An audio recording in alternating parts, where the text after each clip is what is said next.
नमस्कार, मी doctor Mahesh Nikam, ENT surgeon, Shripad hospital, Nashik. आज आपण सायनसच्या प्रॉब्लेम बद्दल जाणून घेऊ. सायनस म्हणजे आपल्या नाकाच्या बाजूला असणाऱ्या हवेच्या पोकळी. त्याचं आपलं नाकाचं जे हवा आपल्या नाकात जाते त्याचं शुद्धीकरण करणं आणि त्याला ह्युमिडिफिकेशन करणं हे काम असतं. बऱ्याच लोकांना सायनसचे प्रॉब्लेम असतात. सायनसचे प्रॉब्लेम म्हणजे काय की बऱ्याच लोकांना सर्दी वारंवार होणं, नंतर झोपल्यावर घशात सर्दी उतरणं, हे मुख्यतः सायनसचे प्रॉब्लेम होऊ शकतं. बरेच लोक सर्दीची प्रॉपर ट्रीटमेंट करत नाही, अशामुळे सायनसचे आजार उद्भवतात. बऱ्याच लोकांना ॲलर्जीची सर्दी असते, ते पण ते प्रॉपर ट्रीटमेंट करत नाही, अशा लोकांमध्ये पण सायनसचे प्रॉब्लेम उद्भवतात. तर सायनस म्हणजे त्याची आपण जर प्रॉपर टाइमवर ट्रीटमेंट केली सर्दीची तर सायनसचे आजार होत नाही. आपले सायनसची सर्दी झाली तर सर्दी होऊन आपला जो हा समोरचा भाग असतो आपल्याला हेवी जाणवतो. आपला जो डोक्याचा भाग आहे आपल्याला हा सकाळी उठल्या उठल्या हेवीनेस जाणवतो किंवा जड जाणवतो. तर असं आपण समजू शकतो की आपल्याला सर्दीमुळे सायनसचा इश्यू झालाय.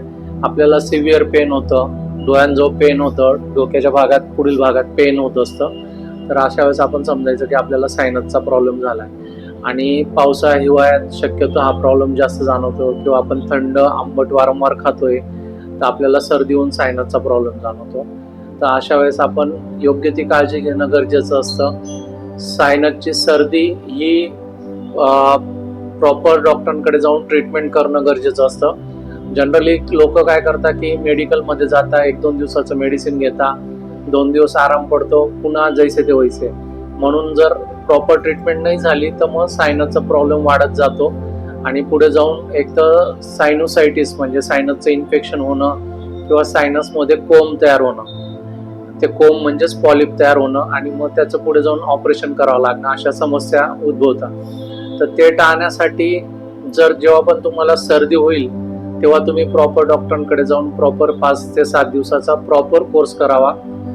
2-3 दिवस गॅप ट्रीटमेंट करणं, पुन्हा गॅप देणं, पुन्हा ट्रीटमेंट करणं, अशी ट्रीटमेंट योग्य नसते. त्याच्याने सायनसचे प्रॉब्लेम चालू होता.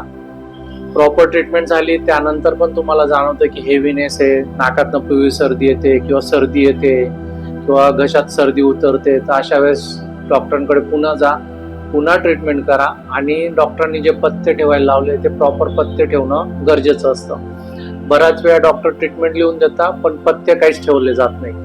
सायनसची सर्दी झाली तर किंवा नॉर्मल सर्दी पण झाली तर वाफ घ्या, नाक शिंकरणं टाळा, कारण त्याचा असर कानावर किंवा सायनसवर होऊ शकतो.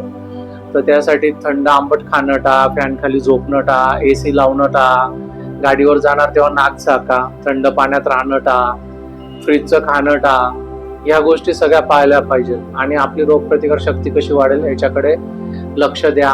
रात्रीचं जागरण टाळा, याच्याने जे होणारं इन्फेक्शन आहे ते लवकर कव्हर होतं. ह्या गोष्टी पाळल्या आणि त्याबरोबर ट्रीटमेंट केली तर लवकर रिझल्ट मिळतो.